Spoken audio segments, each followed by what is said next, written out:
There are times when a film becomes a mirror to the future, and Demolition Man is a fine example of this. On the surface, it's all Schwarzenegger-era absurdity. Hold it. The Schwarzenegger library? Yes, the Schwarzenegger Presidential Library. He was president? There's explosions, one-liners, muzzle-bound heroes, and gleeful violence. But beneath that is a surprisingly sharp, often chilling commentary on the dangers of ideological overcorrection, the infantilization of the population, and the rise of a sterile, hyper-sanitized utopia that sacrifices freedom for comfort.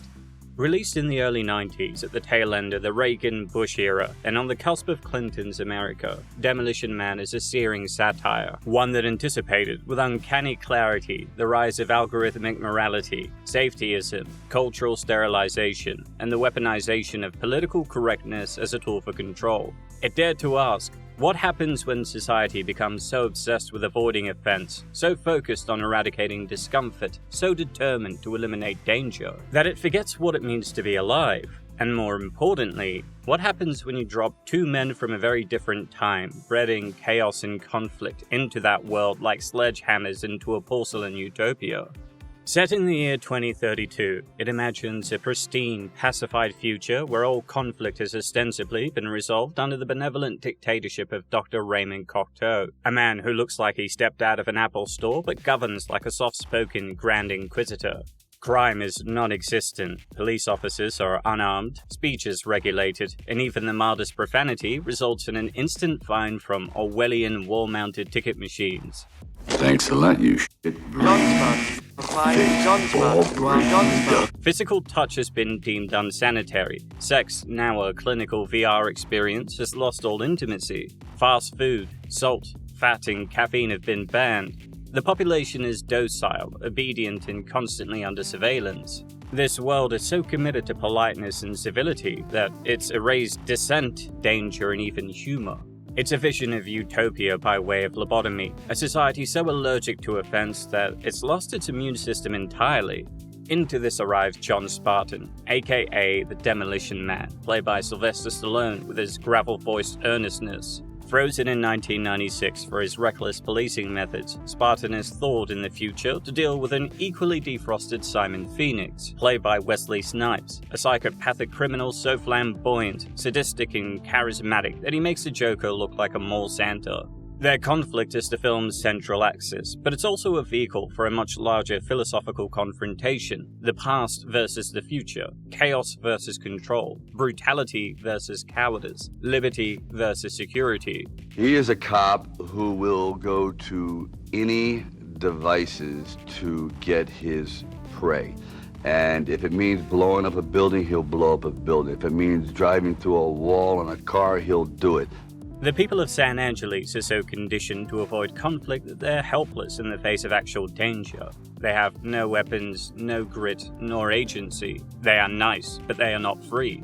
This critique would be biting enough if it were delivered with a straight face, but Demolition Man goes one step further. It weaponizes absurdity. It exaggerates every element of its world to the point of parody. The infamous 3 seashells in the bathroom, the fact that every restaurant is now Taco Bell, a sly jab at corporate monopolies, or the radio stations that only play sanitized commercial jingles from the 20th century. These aren't just gags, they are warning signs, funhouse mirror reflections of a culture so afraid of friction that it polishes itself into oblivion. And yet the brilliance of the film lies in its refusal to take itself too seriously.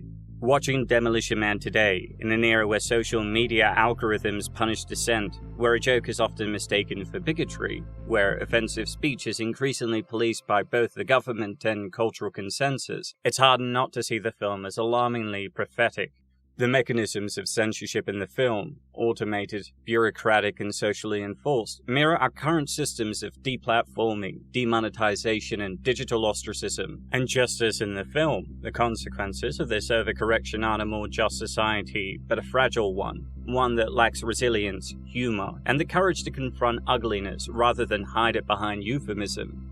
Yet none of this would matter if Demolition Man wasn't also an incredibly entertaining piece of cinema. Director Marco Brambilla crafts a sleek, oddly beautiful dystopia that feels like a bizarre mix of Logan's Run, RoboCop, and the Jetsons. The film isn't just a brilliant satire or a great action movie. It's a warning wrapped in a joke, delivered with a smile and a body count. It recognizes the need for balance, for tension, for contradiction. It doesn't romanticize the past, but it does remind us that conflict and discomfort are essential parts of the human condition. That freedom means risk, that safety has a price, and that sometimes to build a better future, you have to break a few things, especially if those things are laminated instruction manuals for how to live your life. Hey guys, what's happening? Nihat here with Film Comics Explained, and today we're breaking down the production history, the story and characters, as well as reviewing the film. Don't forget to hit subscribe and the notification icon to stay up to date on all the latest content, and click the like button to help appease the algorithm gods. Also, if you'd like to make a suggestion on what you want me to cover next, please don't hesitate to ask in the comments below. Demolition Man is a product of Hollywood's king of action, producer Joel Silver, whose previous movies include the hugely popular Die Hard and Lethal Weapon series. What makes Joel good at this? Because he says he's good at it. Just they know what they're doing, let's go. Go.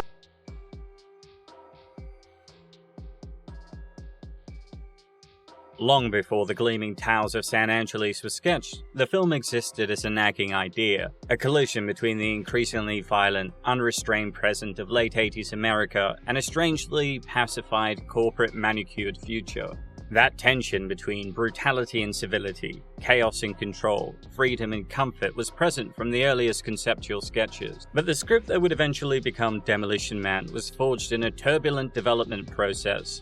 The first seed came from Peter M. Lenkov, who conceived the basic premise in the late 1980s. His script was a more straightforward action thriller, built on a clean, marketable hook. A reckless cop and his arch-criminal are cryogenically frozen in the present day and revived in a utopian future that has eliminated crime. Lenkov's version leaned heavily into the sci-fi spectacle and fish-out-of-water humor, but treated the future more earnestly than what the final product would become. In the early draft, San Angeles wasn't yet a dystopian parody of political correctness. It was simply a technologically advanced society that was unable to handle old-world violence. The focus was largely the action sequences, the mechanics of future policing, and the inherent contrast between eras. What the script had in concept, though, it lacked in personality.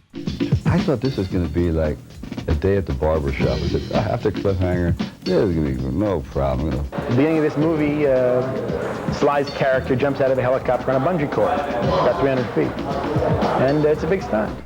That arrived with Daniel Waters, who had a taste for blending social critique with absurdity, and he saw the perfect canvas to satirize America's growing obsession with safetyism, emotional cushioning, and corporate moral arbitration. His rewrite fundamentally transformed the project, reimagining San Angeles not as an honest utopia, but as a society that had taken cleanliness, decorum, and quote-unquote good vibes-only ideology to its Orwellian extreme. He was keenly aware of subtle cultural shifts happening at the time, early debates over political correctness on college campuses, increasing bureaucratic control of language and behavior, a swelling corporate influence over public life, and a climate that conflated offense with harm. He pushed the script toward parody, not because the studio wanted comedy, but because he believed satire was the most effective means of examining a future where niceness becomes totalitarianism by another name.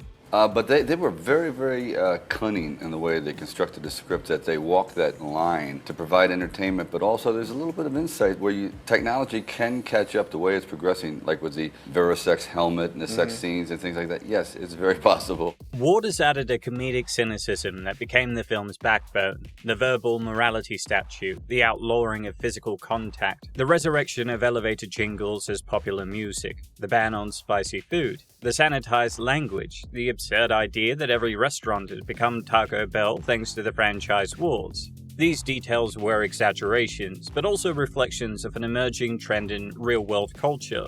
Waters envisioned a society that had become so terrified of offending anyone that it legislated discomfort out of existence, mistaking politeness for genuine moral progress. In his hands, Demolition Man became a cautionary fable about cultural sterilization. Companies like Taco Bell and General Motors were eager to be a part of Demolition Man's future world. General Motors even handed over one of their cars of the future for use in the film. Robert Renault and Michael Farris then performed significant drafts, balancing Waters' controversial edges with plot clarity and commercial accessibility.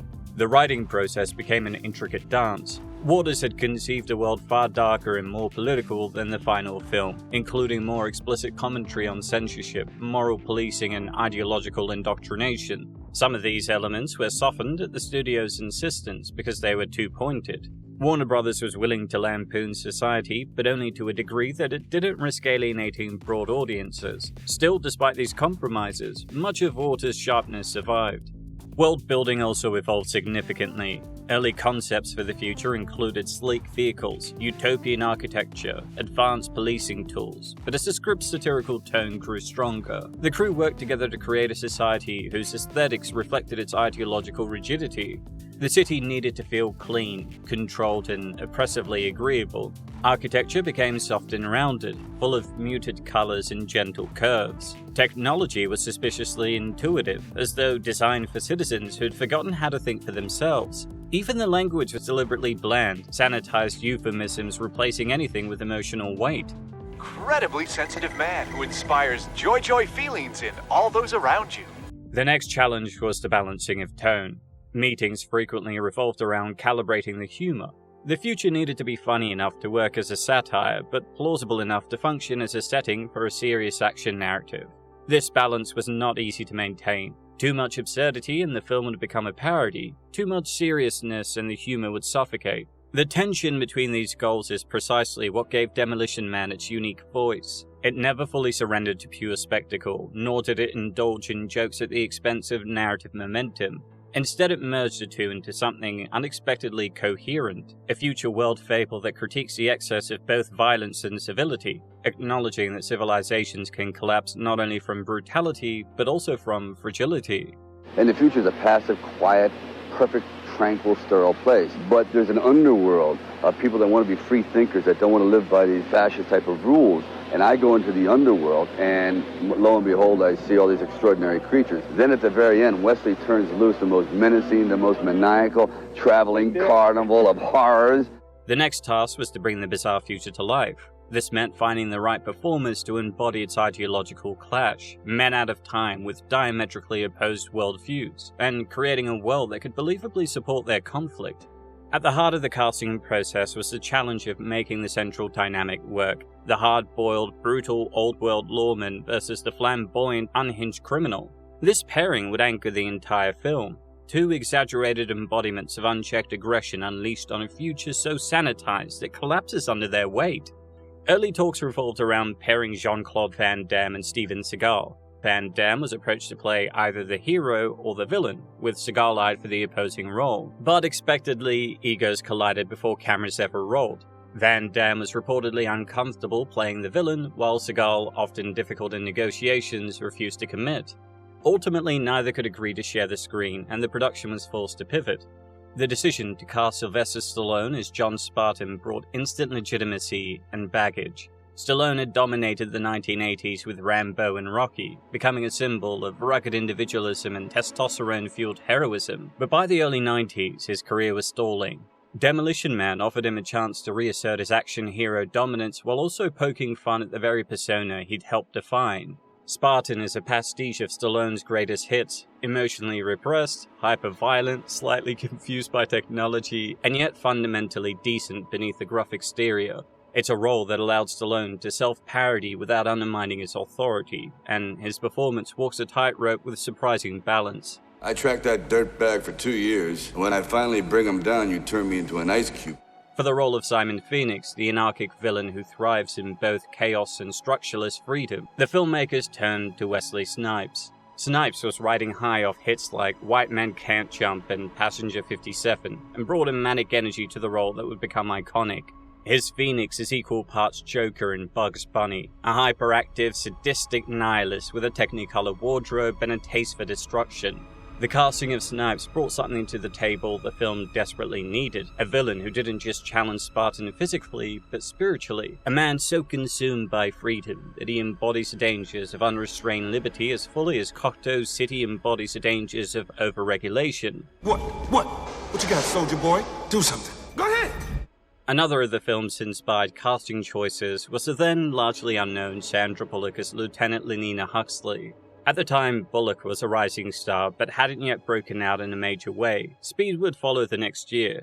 As Huxley, Bullock plays a wide-eyed idealist obsessed with the late 20th century, its slang, its violence, its chaos. She's essentially a museum curator with a badge, and Bullock's inherent charm, earnestness, and comedic timing make her a perfect foil to Stallone's gruff Spartan. Huxley was a comic inversion of the naive rookie archetype, and Bullock imbues her with a sincerity that softens the film's darker edges. She makes the sanitized future seem almost lovable, even as it reveals itself to be a prison, and her obsession with the violent 20th century borders on erotic. Tell me something, Garcia. Don't you get bored? Holy smokes! What I wouldn't give for some action. Perhaps the most subversive casting was Sir Nigel Hawthorne as Dr. Raymond Cocteau, the soft-spoken architect of San Angeli's New World Order. Hawthorne, best known at the time for his role in Yes Minister and stage performances with the Royal Shakespeare Company, brings a silky menace to the role. His Cocteau isn't a snarling dictator but a smiling technocrat, a philosopher king whose vision of peace comes at the cost of liberty. Hawthorne's refined upper-class presence makes him the perfect embodiment of authoritarian civility. He never raises his voice, never shows overt aggression, and yet controls every aspect of life in San Angeles. Behind the robes and gentle rhetoric is the insidious message of the film. Tyranny, when delivered politely, is still tyranny. This terrorist behavior must not be allowed to undermine our safety. Bob Gunton brings a subtle yet crucial layer to Demolition Man as Chief George Earle, the prim, protocol-obsessed face of San Angeles' pacified police force. Best known later for The Shawshank Redemption, Gunton here plays Earle as the embodiment of institutional obedience, smugly confident in procedure, yet utterly helpless in the face of real chaos. His clipped delivery, stiff demeanor, and bureaucratic indignation serves as a perfect contrast to Spartan's brute force, highlighting the absurdity of a system that values decorum over effectiveness. Gunton doesn't play Earle as a villain, but as a man so deeply invested in the civility of the new world that he cannot fathom its collapse. It's a quietly brilliant performance that underscores how sometimes tyranny simply follows the rulebook. Let's finish with all the Rip Van Winkle and get moving. Rounding out the future's law enforcement ranks is Benjamin Bratt as Alfredo Garcia, Huxley's partner and one of the most cheerfully brainwashed citizens of San Angeles. Bratt plays Garcia with childlike enthusiasm, parroting the city's slogans and reacting with genuine horror whenever someone swears or behaves violently. His performance may seem minor on the surface, but it provides an essential contrast to Spartan's worldview. Garcia represents the new man that Cocteau's system has cultivated, polite, obedient, and completely unequipped to deal with real-world chaos. Bratt's performance walks a fine line between comedic relief and cautionary tale, and in later years the character has been cited as an eerily accurate parody of postmodern virtue signaling. Proceed with extreme assertiveness. Doctor's vehicle has been code-fixed. On the other side of the societal spectrum is Dennis Leary as Edgar Friendly, the fast-talking leader of the underground resistance. In many ways, Friendly is the id of the film, an unfiltered voice of rage against conformity, regulation, and censorship. Leary, known at the time for his sharp rants and stand-up routines, essentially plays himself. His big monologue in the film, I want high cholesterol. I want to eat bacon and butter and buckets of cheese, okay? was partially improvised, lifted from his stand-up act and woven into the script by the filmmakers who recognized he needed to speak for the disaffected audience watching in the 1990s, already wary of corporate encroachment on culture. He brings a kind of manic authenticity to the film that makes the underground feel like the last gasp of humanity in a world of touchless interfaces and synthetic joy. I know Sly is having a rough time, but he's playing them heroes. The hero is usually the most boring one that we talk about. It's like, okay, I'll do it, sir. Right, I'm out. I want to find Phoenix. I'm going to put him in a hurt locker. The bad guys and the other characters can do whatever they want, and that's what makes the movie interesting. I don't just like to play the good guys, I like to play the bad guys. And sometimes people say, well, the black guy's always the bad guy. Sometimes it's okay. I mean, there's been some bad guys who've made pretty good careers off of being bad guys, you know what I mean? I break it down to just, is this something respectful? Am I being dissed here, or can I get some respect out of this? Boom. Supporting roles were filled with actors who elevated their scenes with subtle performances. Glenn Shaddix, best known as Otho from Beetlejuice, makes a memorable appearance as Associate Bob, Cocteau's fawning toady. His sycophantic look and smug delivery perfectly captured the spirit of the new world, smiling subservience in the name of quote-unquote progress. Even Troy Evans shows up playing one of the befuddled older cops trying to understand Spartan's tactics. The result is a cast that feels improbably cohesive, despite the wildly divergent tones at play. Together, they animate a world that, while ridiculous, feels disturbingly plausible. They presented him being this terrible bad guy, so I go down. All he wants to do is run around and eat hot dogs and read Playboy and live a normal life and do that kind of thing. So he provides a great deal about comedy. He's an excellent actor. The production was a bold experiment in genre fusion. It sought to reconcile the visceral thrills of late 80s action cinema with the aesthetic stylings of high-concept science fiction, all while smuggling in commentary on culture, censorship, and over-civilization. This meant that every aspect of the production had to carry a double burden, to convince audiences of the plausibility of its world while simultaneously signaling that this world was satirical. Creating that tonal equilibrium, a future that looked real enough to immerse in but absurd enough to laugh at, was no easy feat. And under the stewardship of first-time feature director Marco Brambilla, the production became a strange alchemy of visionary design, practical compromise, and ingenuity. I thought that this young man, Marco, has great vision. He has excellent set design and set construction. He has this young enthusiasm that comes, of course, with his age and also it being his first film. So he worked tirelessly to provide a vision that I think is truly wholly unique. Filming began in August 1992 and was staged primarily around Los Angeles, though the futuristic cityscape of San Angeles, a mega metropolis that fused LA, San Diego, and Santa Barbara after a seismic disaster, was largely constructed by repurposing contemporary locations.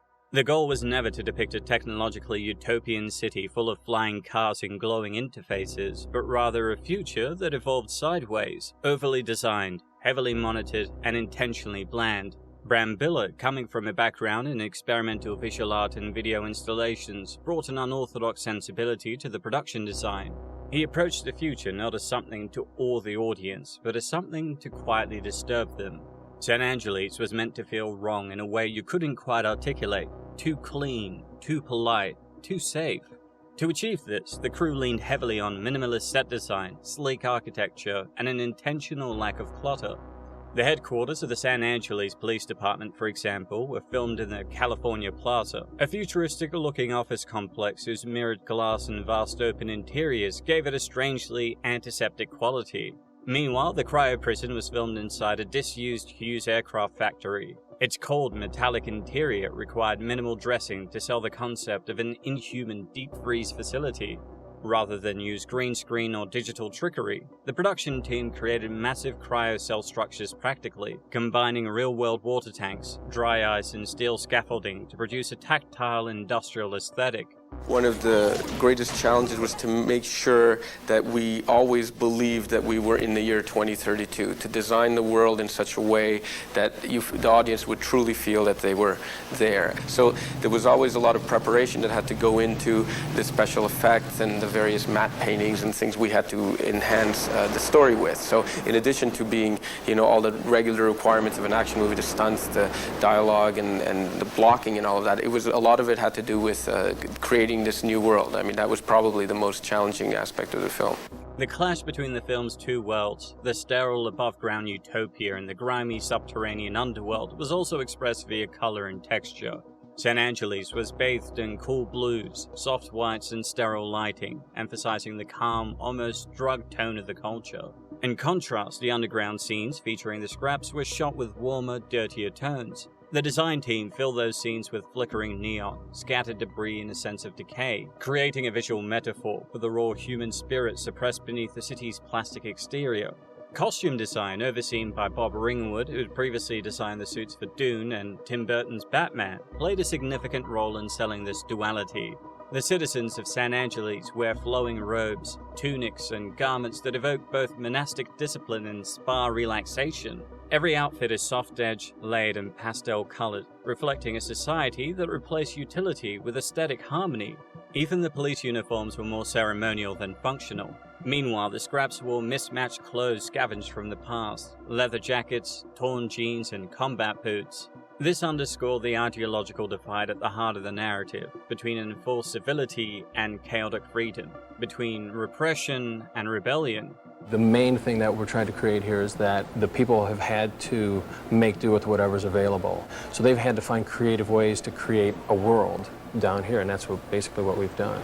Filming action sequences proved especially challenging. Marco Brambilla, though gifted with a strong eye for composition and a taste for visual storytelling, had never handled large-scale action before, and so he relied heavily on second-unit directors and stunt coordinators to choreograph the film's many fights, shootouts, and chase sequences. Stallone, always hands-on, collaborated with the stunt team to ensure his character's physicality was distinct, less balletic than Phoenix, more grounded in brute force. Snipes, by contrast, was so fast and agile during the fight scenes that many of his movements had to be slowed down in post to be visible on film. So, you have to make sure that both your muscles are strong, your emotional as well as your physical. I feel as though the gymnasium is more than just a place to get physically fit.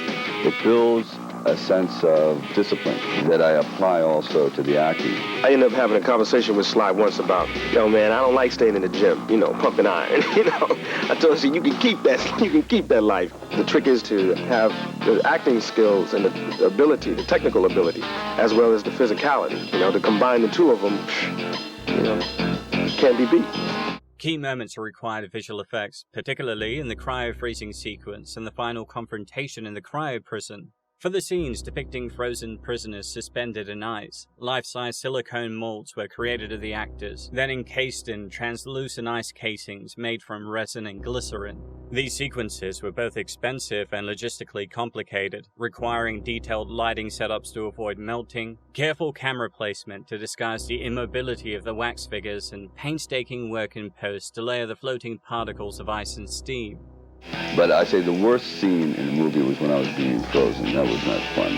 Because I'm trapped in this puck. The lid weighs 2 tons of lucite, and if it doesn't open up, you're dead. So we're starting to fill this thing up, and it gets around my nose. I go, cord. Excuse me, and the lid opens up. I said, let's just say the lid doesn't open up, and it keeps filling. I'm dead. Principal photography concluded in December of 1992, and the film moved into post. One of the biggest challenges in editing was tone.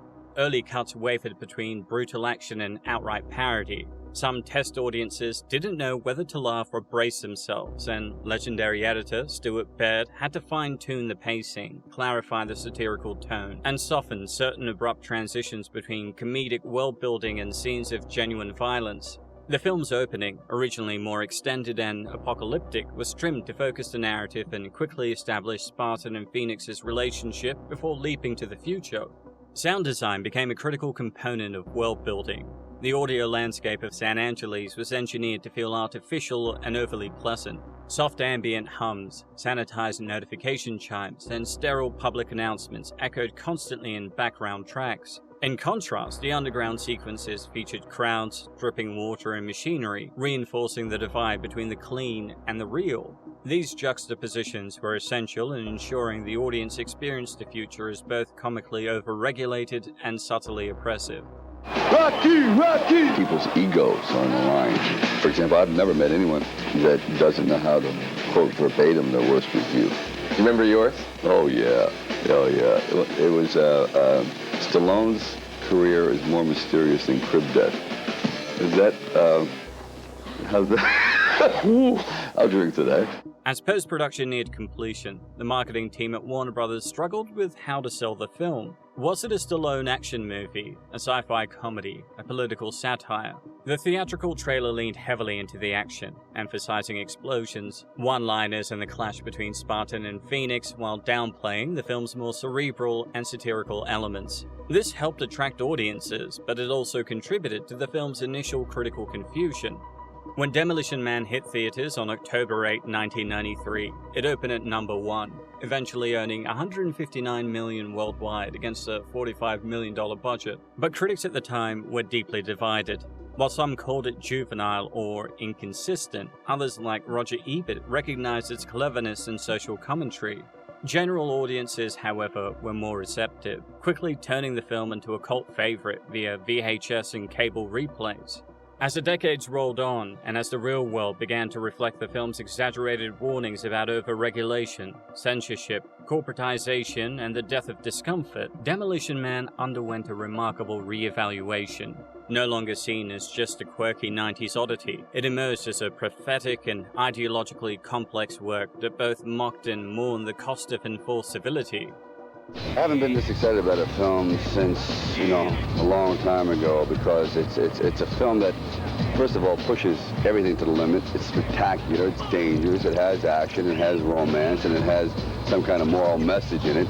But most of all, it has escapism. I mean, it's the kind of movies I dreamed about making when I was a kid. I mean, this is the biggest production I've ever been on. Huge, big. It's a big movie. You're gonna need a big seat. You're gonna need a big theater to put this movie on.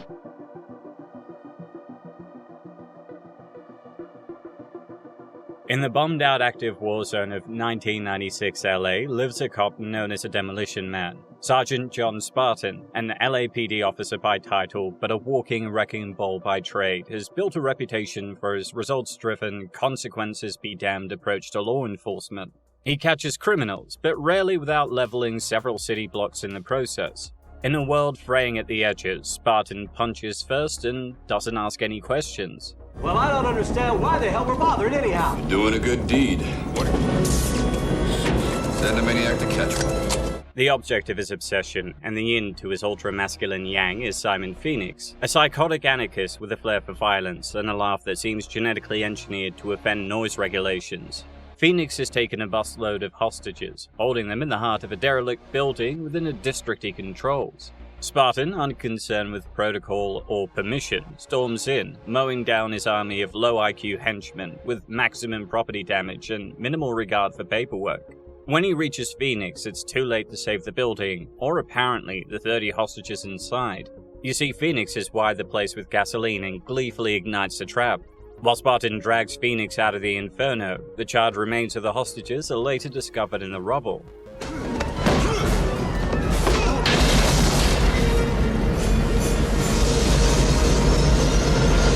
Where are the hostages? They're not here. What do you mean they're not here? He must have stashed them someplace else. Oh my God, how could you sacrifice all those innocent people for little old me? Phoenix, ever the manipulator, claims Spartan knew the hostages were there and incinerated the building anyway. Unfortunately, the LAPD actually believes him, and in a darkly ironic twist, both hero and villain are sentenced to the same punishment, an experimental penal system known as cryo-prison.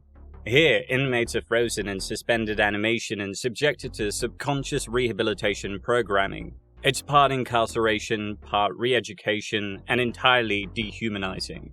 You've been sentenced to 70 years for the involuntary manslaughter of 30 innocent civilians. I'm sorry, Sergeant.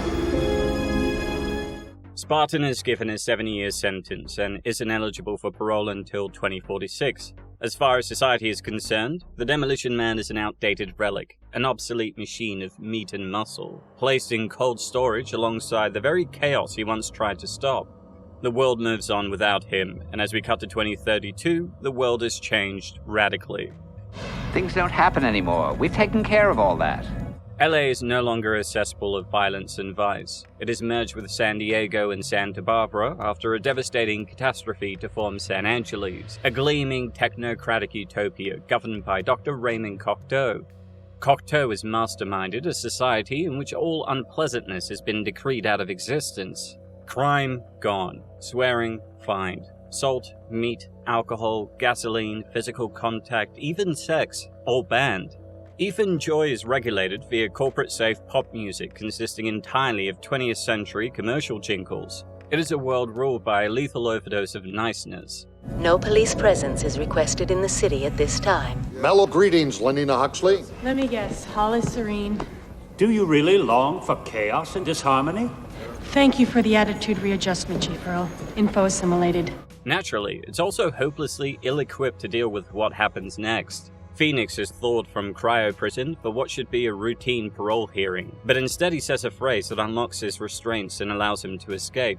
He has, unbeknownst to anyone, been programmed with knowledge he shouldn't possess, and, most worryingly, already has an immunity to the laws and limitations of this brave new world. Within minutes, he's murdered the guards, slaughtered the warden, and is strutting through the streets of San Angeles like a wolf let loose in a petting zoo. And here's the problem. San Angeles has no idea what to do with him.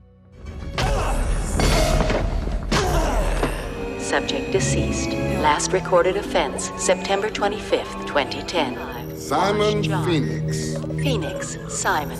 I know him in a bad time. He was the worst. The local police, including Lieutenant Lenina Huxley, are laughably untrained in the art of actual policing. Huxley, for all her enthusiasm, is more of a cultural anthropologist than a cop, obsessed with the violence and aesthetics of the 20th century, but utterly sheltered from its brutality. Don't you get bored? I find my job deeply fulfilling. There have been no deaths of unnatural causes in San Angeles in the last 16 years. Her colleague, the painfully cheerful officer Alfredo Garcia, is less of a police officer and more of a glorified hall monitor, aghast at the mere mention of swearing. So when Phoenix begins murdering people on live surveillance feeds, the officers consult their computer terminals for polite, pacifist conflict resolution tactics, which predictably fail. Lie down, on the ground, or else. Oh, I'm so scared.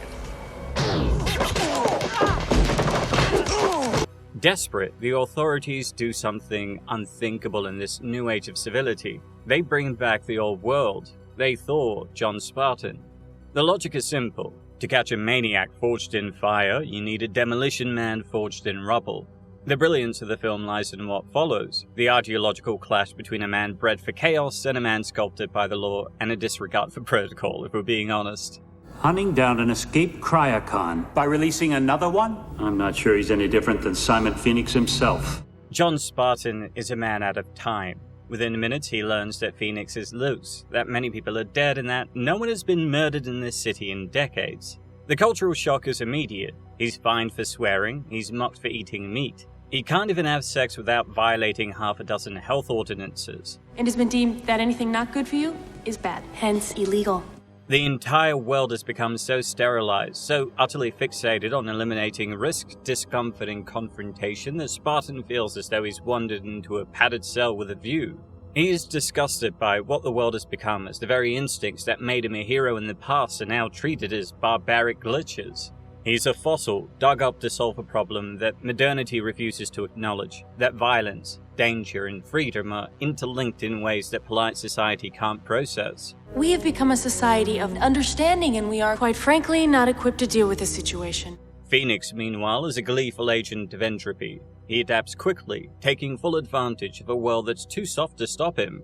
He's the first person in years to act without constraint, and the world reacts to him like a sort of allergic system. The city needs Spartan not just to stop Phoenix, but to remind it that safety, when pursued to the exclusion of all else, is its own kind of trap.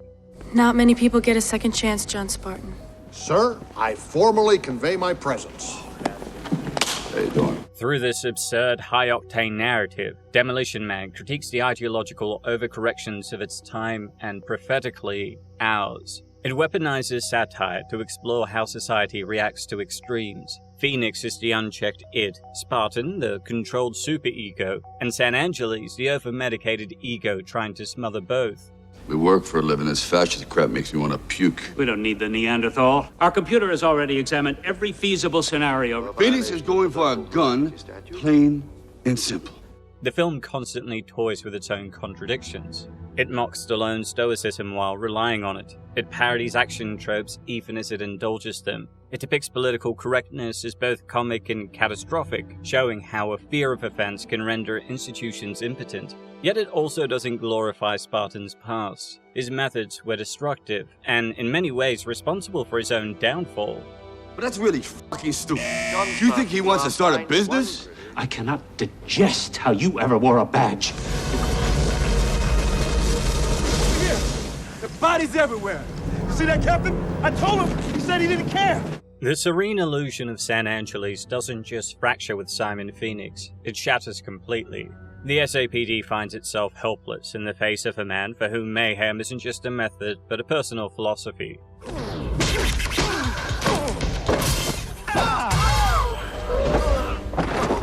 We're police officers. We're not trained to handle this kind of violence. Simon says, everybody, stand!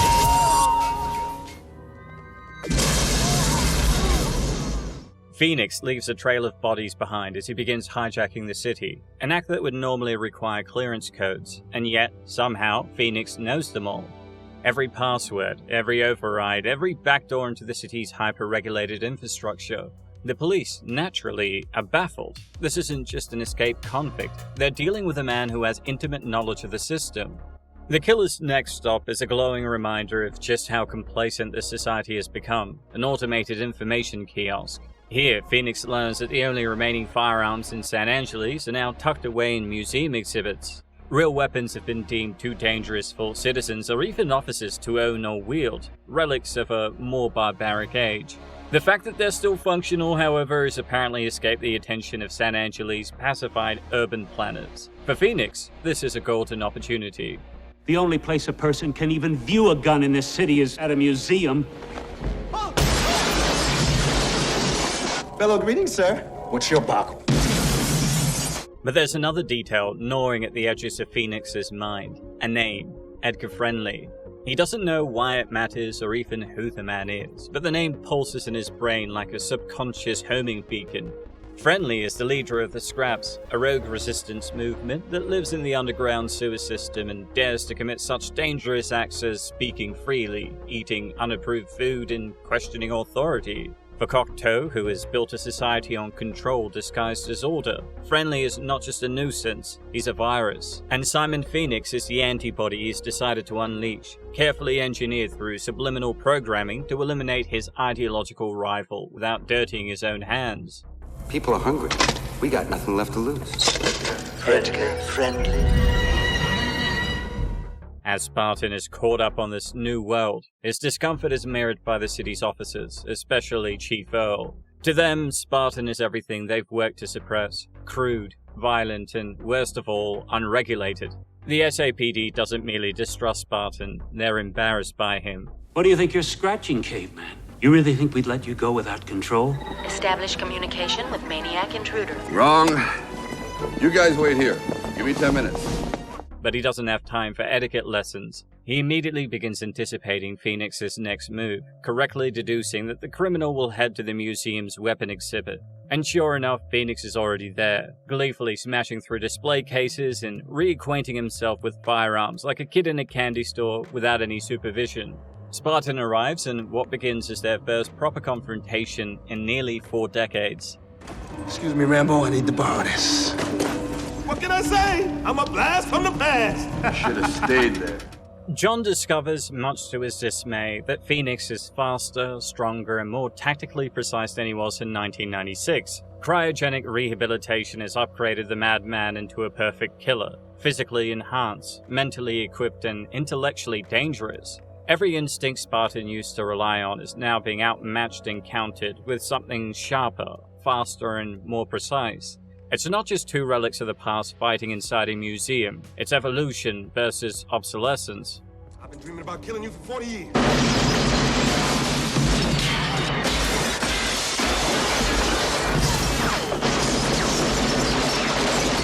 How you liking the future, John?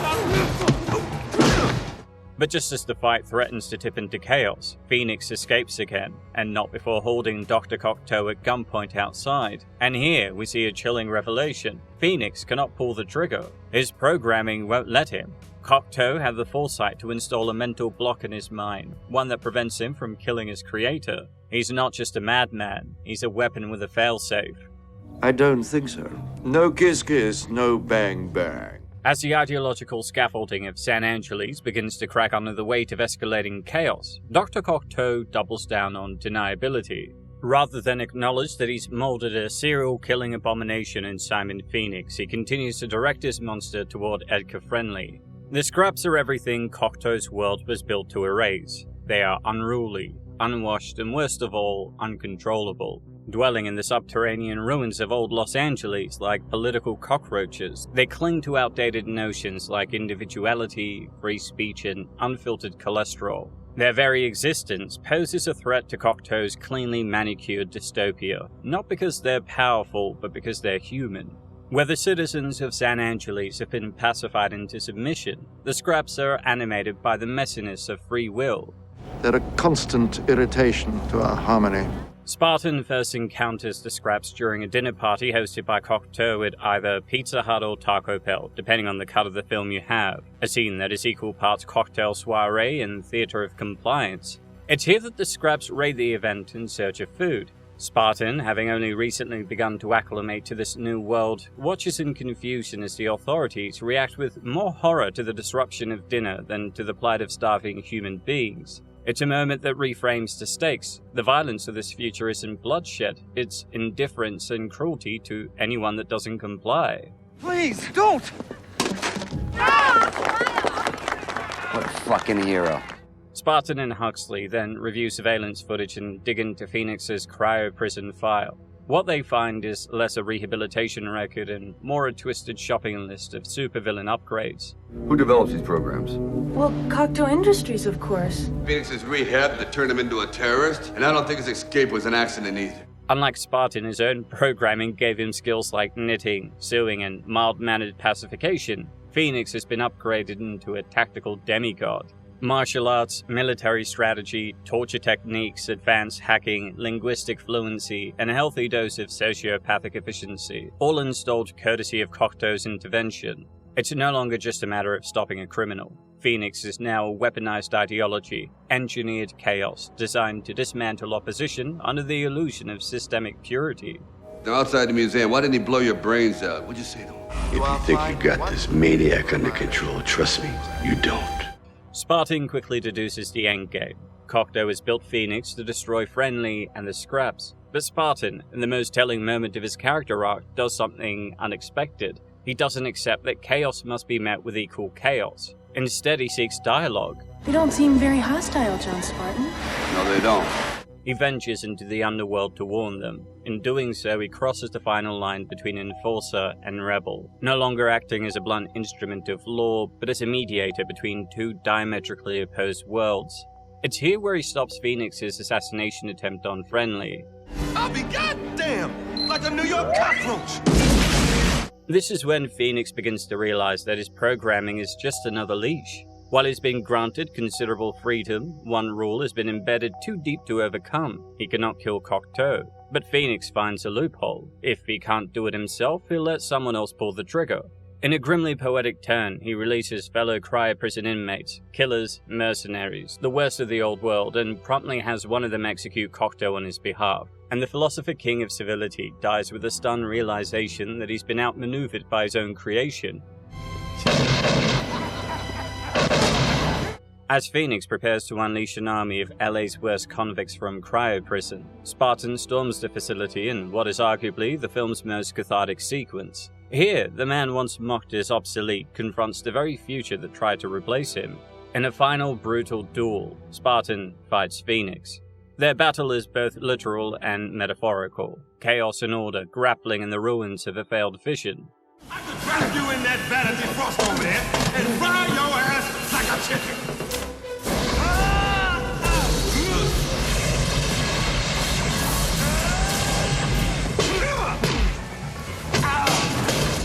Ultimately, Spartan finally gains the upper hand by using Phoenix's arrogance against him, freezing him solid in a spectacular reversal of the technology that once imprisoned them both. Phoenix, his unchecked violence had spun out of control, becomes a frozen statue, a monument to his own savagery, before shattering into 1,000 jagged pieces. The destruction of the cryo-prison that follows is less of a disaster than a cleansing. The system it represented, false rehabilitation, psychological engineering, cryogenic incarceration, goes up in flames, signaling the collapse of the very ideology that tried to engineer humanity into something safe. To Raymond Cocteau? Let's just say he's history. And the cryo prison, that's history too. In the aftermath, the citizens of San Angeles face a reckoning. The SAPD and the scraps, once kept in isolation, now stand eye to eye in a world without a designer. The extremes are now unmoored from their guiding forces, and a vacuum of meaning takes hold. Spartan, once dismissed as a dinosaur, steps forward with the only sensible solution the film has left: compromise. Figure it out, he says, not as an order, but as an invitation. Build something new from the wreckage. Take a little chaos and a bit of order and forge a future that isn't defined by fear of the past or control of the present. Why don't you get a little dirty? You will like clean. And somewhere in the middle, you'll figure it out. The final moments, Barton kissing Huxley and walking off into the unknown, aren't just the expected romantic payoff, they're symbolic. He represents the old world and she the new. Their union signals a potential reconciliation between the past and future, instinct and reason, liberty and restraint. The film doesn't end with a return to status quo. It ends with a suggestion that the best societies aren't engineered, they're negotiated. It's in a very different setting, in a very different world. It's in a future world that is extremely unique. One of the other things is the whole satirical view of the future is very interesting because we were able to create a backdrop for the two characters that says something about the way we live today. At first glance, Demolition Man appears to be a high-concept action spectacle from the heyday of muscle-bound Hollywood excess, yet it manages to be profoundly silly and sharply insightful at the same time. It's not just entertaining, it's intelligent. It's not just a parody, it's prophecy. It is, quite simply, one of the most brilliant science fiction satires of its era. What makes Demolition Man great is not just that it understands the tropes of the genre, but that it dissects them while delivering exactly what fans came to see. It juggles camp and critique, absurdity and analysis, and never drops the ball. This tonal balancing act is achieved through an unlikely collision of components, a razor-edge script, great performances, clever world-building, and a genuinely prescient understanding of where Western culture was heading, decades before most of us realized. I think it was a great movie. It's one of the few films that really hangs up, and it's almost it's close to happening. You know, there's certain kind of mannerisms, and we call it the gentilization of society. Everything's so meek. The world of San Angeles is, on the surface, a paradise. Crime has been eradicated, society is peaceful, people speak politely, live cleanly, and obey the law. But beneath this veneer lies a chilling truth. Freedom has been sacrificed on the altar of safety. Every decision, every behavior, every spoken word is monitored and policed. The state doesn't torture or imprison, it corrects. It fines, it reconditions, it wipes your history and replaces it with inoffensive programming. The police have been reduced to social workers in pressed uniforms, incapable of responding to actual danger. The culture is infantilized, the citizens are pacified, and no one seems to mind. When Simon Phoenix arrives, he sends the city into freefall, and the film uses him not just as a villain, but as a destabilizing force that exposes the fragility of this new society. Phoenix reminds them of what they've forgotten, that life unfiltered is unpredictable, painful, and raw. His character, though cartoonish, is crucial. He's not just there for conflict, he's there to test the limits of the system and reveal it wasn't built to withstand any resistance. Wesley is the quintessential, brilliant, I'm trying to rip his head off. psychopathic criminal. No love lost here. The action is very, very fresh. The good guys and the bad guys are also very, very fresh. I think what we're doing with this is breaking new ground. Spartan, by contrast, represents the uncontrollable middle. He's the old guard, aggressive, unrefined, instinct-driven. But unlike Phoenix, he has a moral compass. He doesn't enjoy destruction. He accepts it as a necessary byproduct of justice, and in this world of bureaucratic tyranny, his very presence feels radioactive. He swears, he eats red meat and solves problems by throwing hands, not writing up forms, and slowly his brute pragmatism begins to look more like virtue than vice. He isn't just a solution, but also a catalyst, a reminder that the past, for all its ugliness, contained truths that the future is trying to erase. But Demolition Man doesn't fall into the trap of romanticizing the past or demonizing the future. Its genius lies in how it mocks both extremes. The hyper-violent, morally bankrupt world of 1996 Los Angeles is unsustainable. The sterilized, over-regulated world of 2032 San Angeles is unlivable.